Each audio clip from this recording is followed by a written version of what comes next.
Hello everyone, welcome to Immunology 101. In this playlist, we will talk about topics like the innate immune system, the adaptive immune system, cells of the immune system. We will talk about immune responses. We will have a short introduction to hematology. And lastly, we will talk about infections. This video is going to be a short introduction where we talk about all of these topics, and after that we will dive into each topic individually. So what is the immune system for? Actually, the immune system is the body's defense mechanism against infections, diseases, harmful invaders. That means that firstly, it provides protection. Protection against especially pathogens.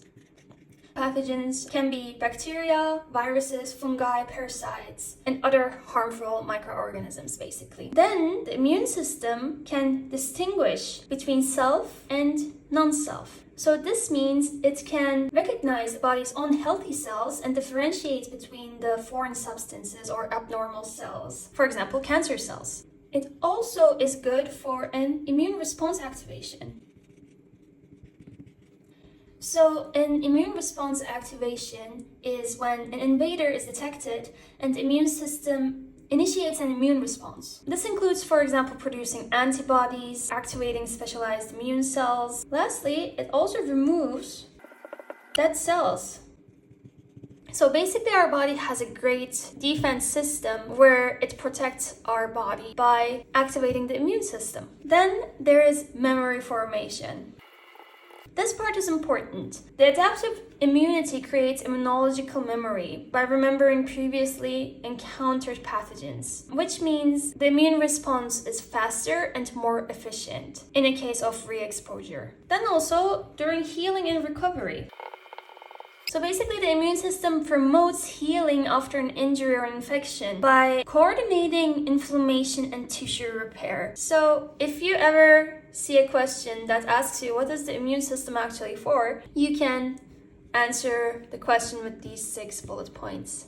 I'd like to talk about 2 important concepts in immunology. First one is the innate immune system, and the other one is the adaptive immune system. So the immune system is divided into 2 main branches, the innate immune system and the adaptive immune system. And each play actually an important role in defending our body. In the innate immune system, you need to know that it's basically the first line of defense.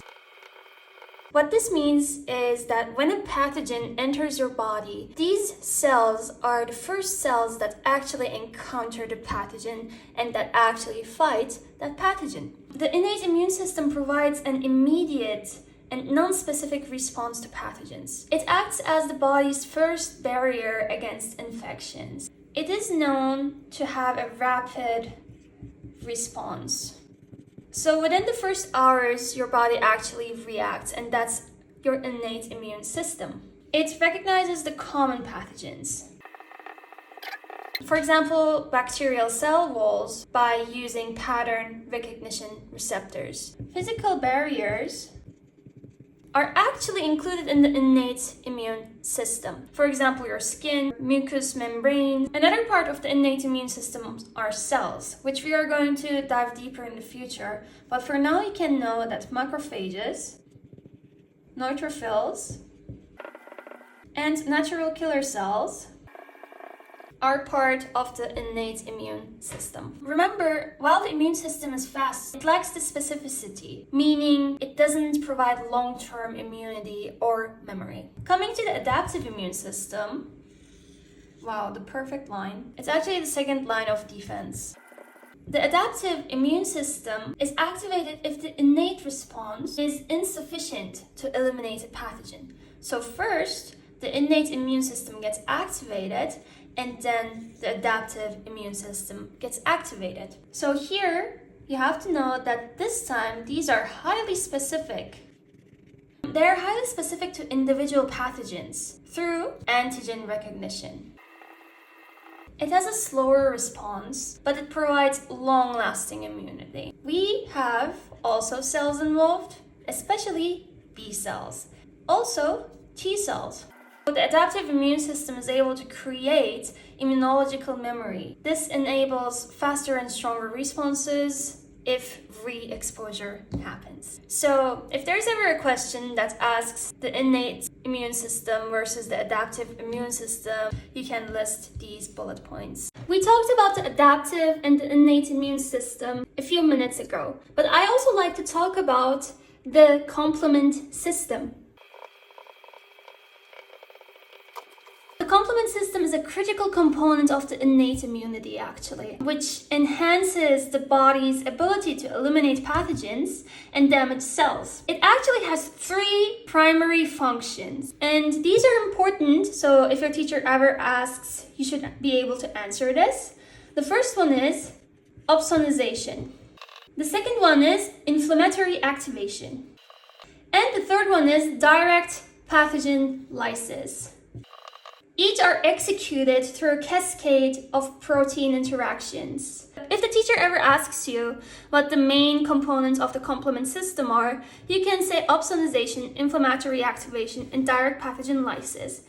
Let's talk about the cells of the immune system. Firstly, we have to talk about lymphocytes. Here you should know that B cells, plasma cells, and T cells are all lymphocytes. B cells develop in the bone marrow. They recognize specific antigens and upon activation differentiate into plasma cells to produce antibodies. Some become memory cells for long-term immunity. Plasma cells are specialized mature B cells that secrete large amounts of antibodies to neutralize pathogens. Lastly, T cells. So T cells mature in the thymus and are divided into several types. Here, you should know about CD4 positive cells, which are called T helper cells, or CD8 positive cells, which are cytotoxic T cells. These are names of the receptors, and we will dive deeper into detail in our future videos. Then we will have regulatory T cells, and lastly, memory T cells.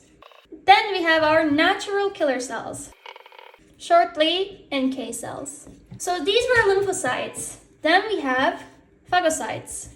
As the name suggests, these have the capability to do phagocytosis. Here, you should know neutrophils, monocytes, macrophages, and dendritic cells.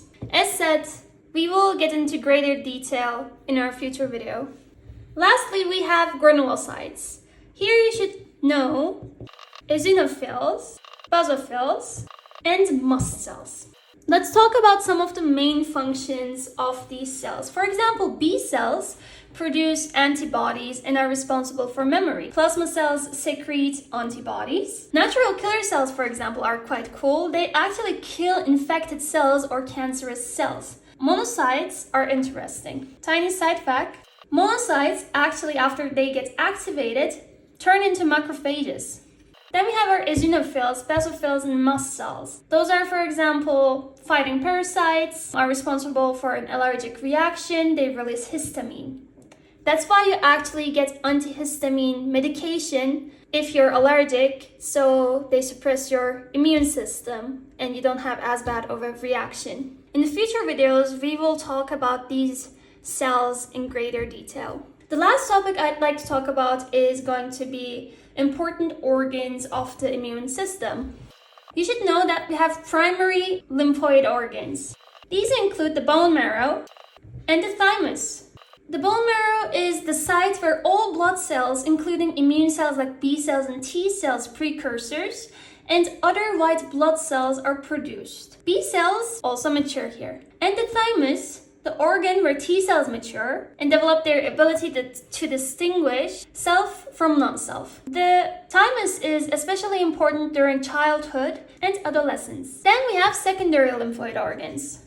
Here you should know that the spleen is quite important. It's the largest internal lymphoid organ and it filters blood, removes pathogens and old blood cells. Then we have the lymph nodes, small bean-shaped structures which are distributed throughout the body that filter lymph fluid. It traps pathogens. It also provides sites for immune cell activation and proliferation. Then we have the tonsils and adenoids. Lymphoid tissues located in the throat and nasal cavity that protect against inhaled or ingested pathogens. Then we don't have much space left, but we'll have MALT. Mucosa-associated lymphatic tissue includes Peyer's patches in the intestine, for example, and other lymphoid tissues associated with mucosal surfaces, providing immune protection at entry points, like the gut and the respiratory tract. Some other important organs and tissues you should know would be the lymphatic vessels, which transport lymph fluid, and they also connect, obviously, lymphoid organs. Then we have the skin and mucous membranes. These act as physical barriers and contain immune cells that provide the first line of defense against pathogens. So I hope you liked this video. Don't forget to subscribe to Biotech Academy. Be careful, it has 2 Y's in the end. If you have questions, please let me know in the comments. Please like and subscribe so I can produce more videos. And I'll see you in my next video. Love you guys. Bye.